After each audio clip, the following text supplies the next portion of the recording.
আসসালামু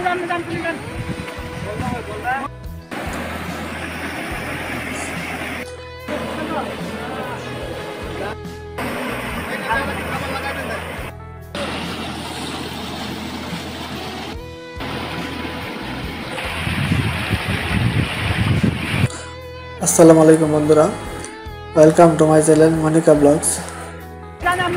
আজকে আমরা চলে আসলাম সুনামগঞ্জের লাকমাছড়া। সুনামগঞ্জের লাকমাছড়া বাংলাদেশের অপেক্ষাকৃত কম আলোচিত কিন্তু প্রকৃতির এক চমৎকার উপহার। সুনামগঞ্জ জেলার তাহিরপুর উপজেলায় টেকেরঘাটে লাকমাছড়া অবস্থিত। টেকেরঘাট খনিজ প্রকল্পের পশ্চিম অংশে অবস্থিত বলে জানা যায়। এটি মূলত একটি পাহাড়ি ঝর্ণা অথবা পাহাড়ি চড়াও বলা যায়, যা মেঘালয় পার্বত্য এলাকা থেকে বয়ে আসে। এই ঝর্ণাটিতে আমরা আসলাম। আমরা এই জায়গায় স্নান করতেছি, অনেক আনন্দ লাগছে। যে বড় বড় পাথর, সুন্দর ঝর্ণাটি এখানে আমরা উপভোগ করতেছি।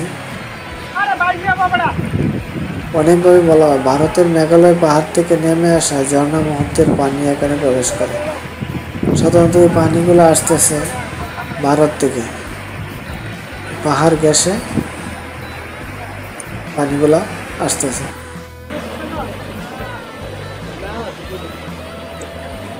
অনেক সুন্দর পরিবেশ, নির্মল পরিবেশ, হালকা হালকা বাতাস। এখানে ঝর্ণার পানিটা অনেক ঠান্ডা, তাই এখানে স্নান করতে অনেক আরাম লাগছে।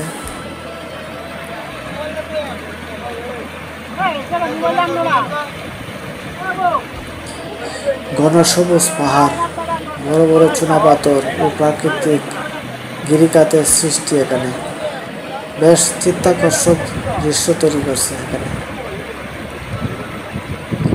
বর্ষা ও বর্ষার পরবর্তী সময় অথবা শরৎকালে এই ঝর্ণার সৌন্দর্য সবচেয়ে বেশি বেড়ে যায়। শুকনোর সময় এখানে ঝর্ণার পানি সাধারণত দেখা যায় না, বর্ষাকালেই ঝর্ণার পানিটা দেখা যায়। ঝর্ণা থেকে নেমে আসা চড়াটি কখনো কখনো বড় নদের মতো আকার নেয়। বর্ষাকালে অনেক বড় হয়, আবার শুকনো সিজনে বোঝা যায় ছোট, যেহেতু পানি আসে কম ঝর্ণা দিয়ে।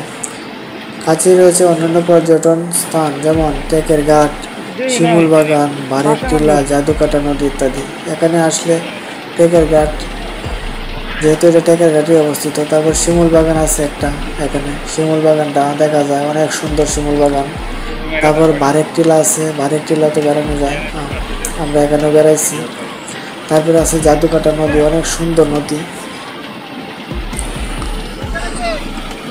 এখানের পরিবেশ অনেক সুন্দর, যারা এখানে আসো নাই অবশ্যই একবার আসতে পারো। অনেক সুন্দর, ভালো লাগবে, অনেক ভালো লাগবে ঘুরতে। ঢাকা থেকে সরাসরি সুনামগঞ্জে বাস সার্ভিস পাওয়া যায়, ঢাকা থেকে সরাসরি এখানে আসা যায়। সুনামগঞ্জ শহর থেকে নির্মিত রাস্তা ব্যবহার করে টেকেরঘাট এলাকায় পৌঁছা যায়। সুনামগঞ্জ থেকে বাই রোডে আসা যায়, মাইক্রো, মোটরসাইকেল এগুলো দিয়ে আসা যায়, আবার হাউস বোট অথবা ট্রলার দিয়ে আসা যায়। টেকেরঘাট থেকে মোটর বাইকে বা অটো লেগুনা ভিত্তিক যানবাহন ব্যবহার করে লাকমাছড়ার কাছে পাওয়া যায়। লাকমাছড়ার কাছে অনেক অটো আছে, মোটরসাইকেল আছে, এগুলোতেও আসা যায়। মোটর বাইকের ক্ষেত্রে জনপ্রতি প্রায় 200 থেকে 250 টাকা মতো হতে পারে। আজকে এ পর্যন্তই বন্ধুরা। আমার ভিডিওটা ভালো লাগলে আমার চ্যানেলটা অবশ্যই সাবস্ক্রাইব করে রাখবে। থ্যাংক ইউ, ধন্যবাদ।